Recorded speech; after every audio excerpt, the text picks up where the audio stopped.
Hey, Jen, good to see you. Hey Deb, it's good to see you. I'm so excited about this idea. Like, it's been so long since I found a new person to play with in the area of sexuality and arousal and fantasy and all of that. So I was just so excited to meet you. Yeah, I've been looking forward to this conversation since we booked it in a few weeks ago. You do a lot of great, juicy work, and I love how we a lot of the our underlying work is the same, and we just come at it from like different sexy angles, I think. Yeah. So Oh, I love it. Sexy angles. So to each of our audiences, we just kind of wanted to introduce each other to our audiences. And maybe we can start by Jen, you just saying who you are and what you do and how you help people. And then I'll go next. yeah, my name is Jenn Wodtke. You can find me at my website, jennwodtke.com. Um, I am a pleasure and orgasm coach. So I primarily work with women who come to me, often not directly for sex and pleasure related things. There's usually like something underlying that, but it feeds into often their enjoyment of their sex life and they kind of want more. I think a lot of women know that there's more out there for them Mhm. in the realm of sex and pleasure. So I help them find new pathways into their pleasure and their sexuality. And one of my absolute favorite things that I've just recently started teaching is this concept of touchless orgasm. So, yeah. I love it. I love it. So, okay, fantastic. So, for your audience, Deborah Lukovich, and I have a PhD and master's in the field of depth psychology, think Jungian psychology, which is the study of the unconscious. So, my clients come to me for a lot of reasons, but I would say, bottom line, it's about breaking out of limiting and conventional ideas about everything. So people, my clients and people, my listeners and watchers, they're objectively successful on the outside, but there's this angst on the inside about the systems that they have to operate in. And, some of my clients are business owners and entrepreneurs, and they're trying to figure out how to do business in a different way, or what does it mean to be a good father and husband?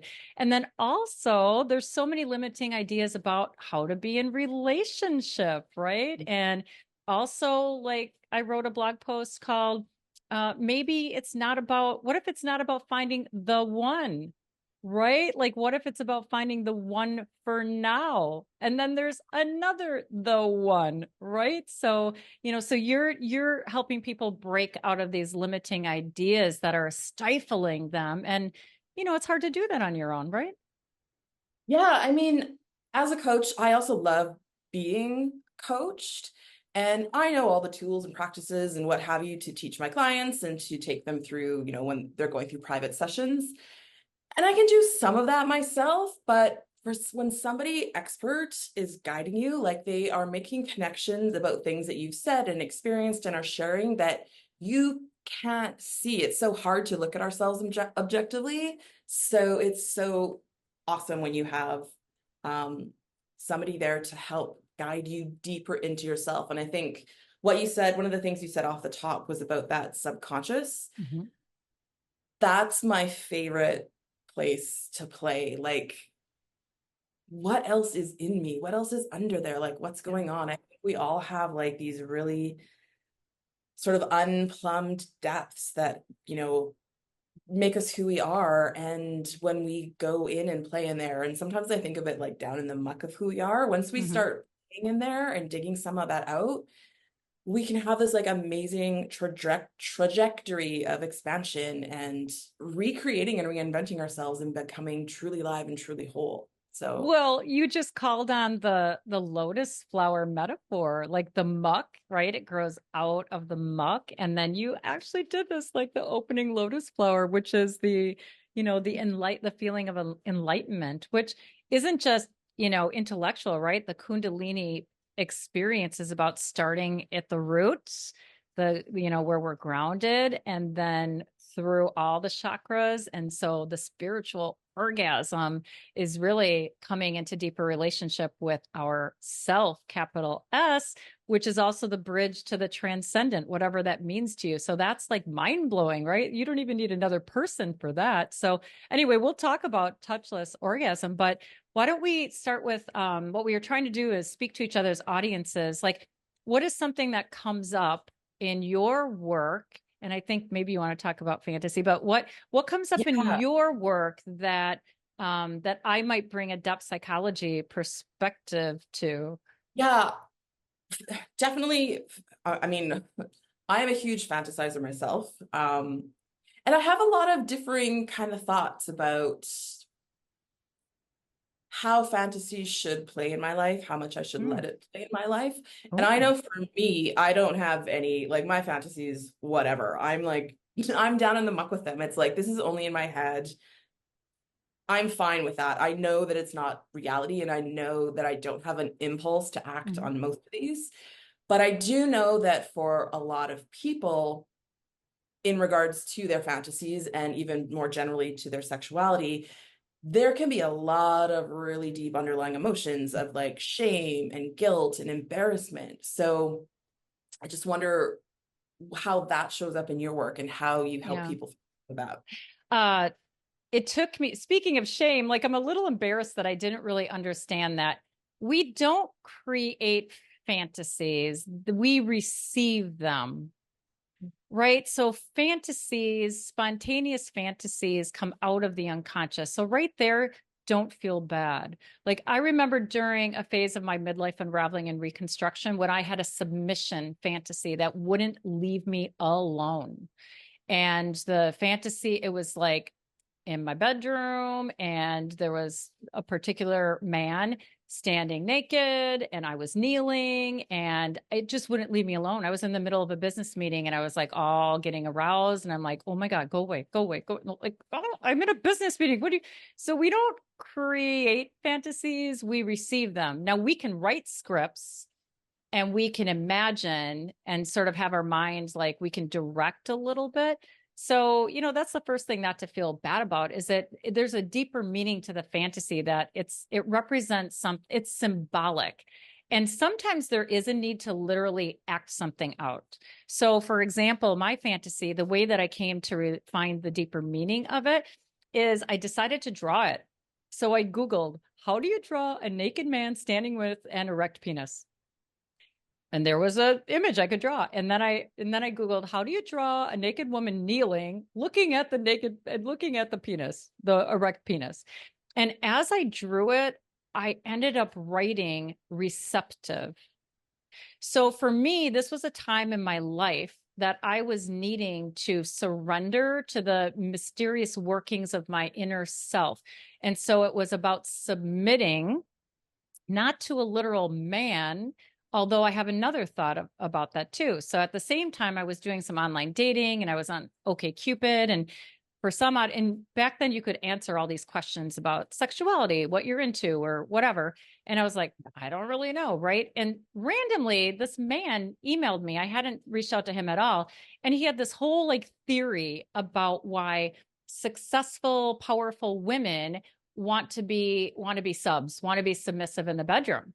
And he said, well, it's because they have to walk around like being independent and control to prove that they are worthy of being in the workplace, that they just want to let go at some point. And at the time I was like, you're annoying. Don't pretend you know me or women. But he was kind of right. So like at the time I was like, you know what? I just, at the end of my marriage, I felt like I was keeping everything together. And I would say to my former husband at the time, like, when do I get to fall apart? Why do I have to keep everything together? So you can see like that one fantasy is, yes, was sexuality, was sex, was kind of part of it, but it had this deeper meaning that had to do with surrendering when I had all these protective mechanisms, and my persona was very strong. I wasn't vulnerable to the outside world. Now I am. And so that was how I found deeper meaning in that particular fantasy. So I love the topic of fantasies. So would you almost say that a fantasy is just a waking dream in some ways? Yeah, yes. In that, the images that are presented to you can be explored just like dream images. So you look at like, what are my associations with this image? And for the concept of submission, think about it, to submit. So people misunderstand that submit is not passive. You Mm, choose to receive, or you're being forced, then you're not receiving, you're being assaulted, right? So to receive is active, to submit is active. So and yeah. I think another thing that I think people get wrong or maybe misunderstand about the concept of submission is that it's not a position of disempowerment. It Yeah. choosing to submit, as you said, is very empowering. Yeah. Um, and we allow women the space and the freedom to submit, and sometimes on broader scale, we expect women should submit. Mm-hmm. And I think it's really unfortunate that we don't allow men the Mm-hmm. same space culturally that we expect women to do that. So I think there's some really Yeah. engendered expectations around that. But Absolutely. And actually, before I ask you my question that comes up with my audience is, I recently had on my podcast Mark Beneteau, who wrote a book that I bumped into in 2016 called As Lovers Do. And it's one of the most beautiful books on sort of relationship that I have ever read, because it talks about the masculine and the feminine inside. So the masculine isn't gender, right? The masculine is like a way of yeah, navigating, of approaching life, right? It's linear, it's uses reason and the intellect, and you know, the feminine is the meandering, is creative, right? Like the masculine doesn't create, it brings form to the chaotic creation of the feminine. So those two things, so it's about being fluid. And he makes room in there to talk about, like, yes, sometimes men in sex, literal sex, want to be in a submissive position.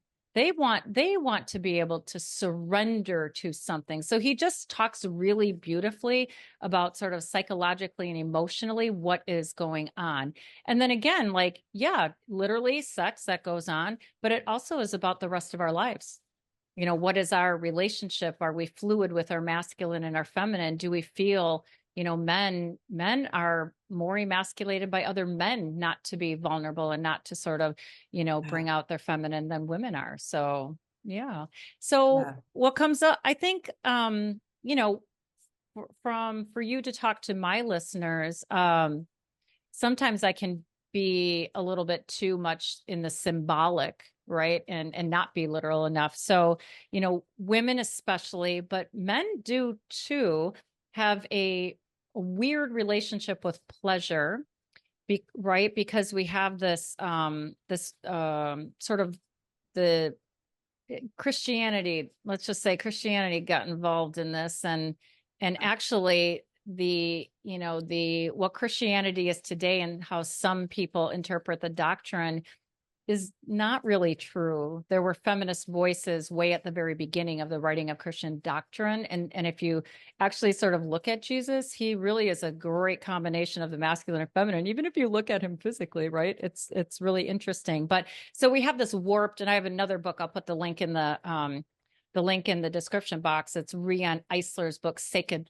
Pleasure. So she kind of goes through the history of, you know, what happened when we sort of decided that pleasure wasn't good, and that instead we are going to sacralize suffering instead of pleasure. And then of course we were going to put it all on women to do the suffering, right? And then men, of course, were supposed to be afraid of that's why men want to control women's bodies, because they're afraid of what the power that women have over them, all that kind of stuff. But anyway, so maybe just talk to my audience about pleasure, and like that's such a big topic right Yeah, there. huge. I love that you and I are having this conversation today. It was interesting just yesterday or the day before, I woke up with just this like, I was thinking about my clients and thinking about what I had been teaching and just had this like, I just had a realization where it all came together into a succinct thought wherein when I'm talking to a client when she's just come in and we're going through, where she wants to be in her sexuality versus what she's experienced. And when we get into the conversation of orgasm, it's so fascinating to me that most women, not all women, there are some women who certainly are pre-orgasmic across the board, but more common, I hear women saying, oh, I can orgasm by myself, but not with a partner, common experience. But what always floors me after that is typically the next thing out of her mouth is, but it's okay. Like, I still love sex. Like, I still have a good time. Oh. Like, women are Oh. constantly just accepting that they just don't get to have the same orgasmic experiences as men. Like, it's just accepted. Mm. And they want to make sure that that they're still enjoying, they're still having a good time. And I don't work a lot with men, but I don't know. It seems to me that if a man can't orgasm, he's like going to the doctor ASAP. And this is a problem that needs to be fixed immediately if he can't orgasm during partnered sex. And I just think it's really interesting how so many women have this paradigm where they just accept that, like, it just doesn't happen with a partner, or it's harder with a partner. And I think that's where my passion lies. It's like, we need to change Yeah. that acceptance, that Yeah. broad cultural acceptance that women have, that like, oh, ours isn't as important. Like, I don't come with my partner. Like, I think it's also like women, of course, well, women can be really mean to women and men, of course, but I think sometimes, well, what comes up for me are those times when women pretend, right? Uh, and why do they do that? Because, well, some younger women don't pretend. They're like, they're more honest than maybe people of my generation, but it's like you feel bad. So, here's what's coming up for me during my unraveling and my online dating period. I was together with a couple of men, and it was as if it was a curriculum for me to learn how to come into deeper relationship with my own body.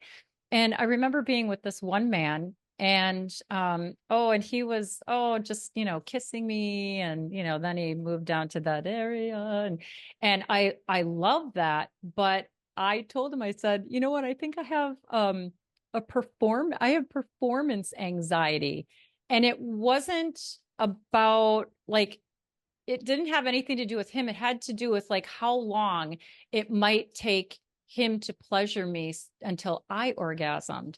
That's like warped, man. Like right. So I'm the one who felt bad. Like it was my responsibility if I couldn't orgasm because of what he was doing. I think that's such a common experience. Like, I've had those experiences myself where someone's going down on me. I'm like, oh my God, I'm taking too long. And then you get into your head and I would, Instead of just saying, hey, why don't you move a little this way or do a little, like, right? why can't we do, some of us do Right. that? Yeah. And I think, and I mean, I would never shame somebody who's faked an orgasm. Like, I understand why that happens. Yeah. Yeah. But I think when you zoom out from that a little bit, I think it just seems that women, even in the bedroom, are playing to men's egos, right? Like, Yeah. you don't want to be Yeah. mean. It's almost like, I don't want to be mean and not have an orgasm when he spent, 30 minutes going down on me. Right. Like, that's not how it works. Yeah. And that kind of like in our head thinking, and this is one of the main things I do in my one-on-one individual coaching, and something that we also really work on inside of the touchless orgasm course. You have to get out of your head, right? If you're thinking, I'm taking too long, or do I taste funny, or oh Yeah. my God, you know you're not enjoying what can happen in your bodies. And I think this is so common amongst women, coming back from what you said earlier about how we've moved out of that sacred feminine. Women have lost touch with the sacredness of their own bodies and their Yeah. pleasure and the receptive capabilities that they have. And even going back to what you said about chaos, like that resonated too. Like, sometimes I feel like I have that chaos flowing in me, but if I'm thinking about it, I can't connect with it. I can't feel it. I can't enjoy it. I can't direct it. I can't use it to bring myself to orgasm. Yeah. So you're helping them get out of the mind and into the body Yeah. and quiet. So is your touchless orgasm, I love that, is really about them coming into better relationship with their own body and their own sexuality, which then automatically is going to allow them to have a different experience with a partner if they want to have Yeah. a partner. Yeah. Yeah, absolutely. There's sort of three main chunks. So we spend some time really focusing on body sensations. A lot of us have become numb to our body's Yeah. wisdom and to pleasure. So we just spend a lot of time just focusing on what do I actually feel in my body, what's actually happening. Then we do a bit of pleasure building where we start, once we've connected with that pleasure, we start working on expanding it and circulating it and what can I do with it. And then there is the mind piece where the mind piece is really getting out of the mind, right? Getting underneath what's there. Yeah. So whenever anybody does any of this work, I always get a comment like, oh, this belief popped up I didn't know that I had, or I was masturbating and all of a sudden I remembered, something from my childhood where my Yeah. dad said, bad girls don't do this, whatever. Yeah. So we also really do a lot of work with that piece because until you have to have all three of them, right? Mhm. Like you have to have that body sensitivity, you have to have the ability to connect and control your pleasure, and you need to know what's underneath it that's blocking you. So we do all three of Yeah. those to Absolutely. the new Yeah. pleasure. Yeah, I Yeah. think we can just kind of round this off. I love it. I think we can round this out with their, sexual attraction, sexuality is a life force. Absolutely. Right. Right. Absolutely. Like you don't really make yourself aroused or feel attraction. It's so mysterious. And there is a hidden purpose to it. And one of the things that uh, that we were talking about before is, fantasies. So, for example, I remember the moment that I discovered that, that arousal was not about sex, literal sex. And I was having a conversation with a colleague that I really respected. We were both community leaders and we love getting together and chatting. We were having a beer at a bar, and suddenly I'm feeling aroused. And this is a man, he's just a colleague and he's married and right. And so I'm like, why am I feeling aroused? And I had this conversation in my head while I was like, like pretending like I'm trying to figure this out because I'm like, what is going on right now? Why do I feel aroused? And in my head, I'm going, am I attracted to him? And then I imagine kissing him and I'm like, no, I'm really. So why am I on fire right now with arousal? And it was because of what we were talking about. So I get aroused intellectually. And so an idea. So if you think of like, creative intelligence flows through us as arousal. And the deeper meaning, besides it's fun, pleasure, right, is that it's seeking to create, it's seeking to express something. So, two people, and I think often male female friendships, we talked about this on during my podcast with about authentic relating with Mark Beneteau, the same author, is that, males often a friendship, whether it's another woman or two men or a man and a woman, where there's arousal, there's this immediate, um, we're worried about it. Like, I can't be aroused around him. I know his wife.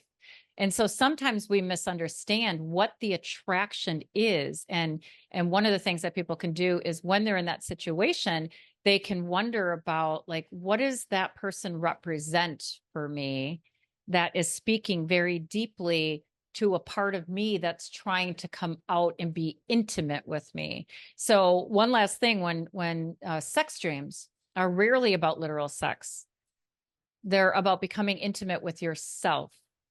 And so often you'll have a really weird sex dream that you feel shame about.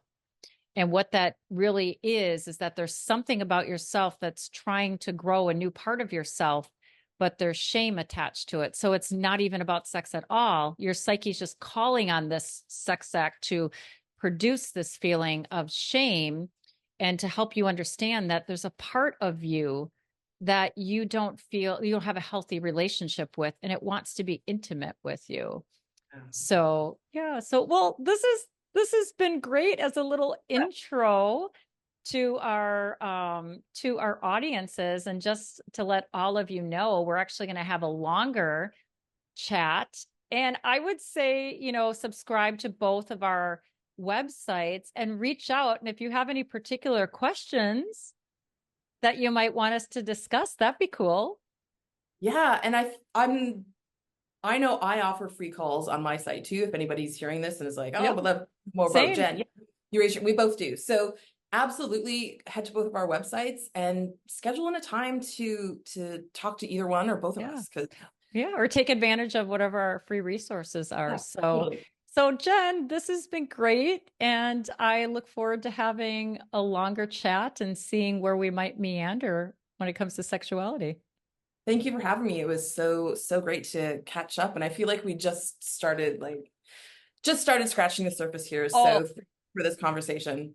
for sure, definitely. Okay, well, take care. You too.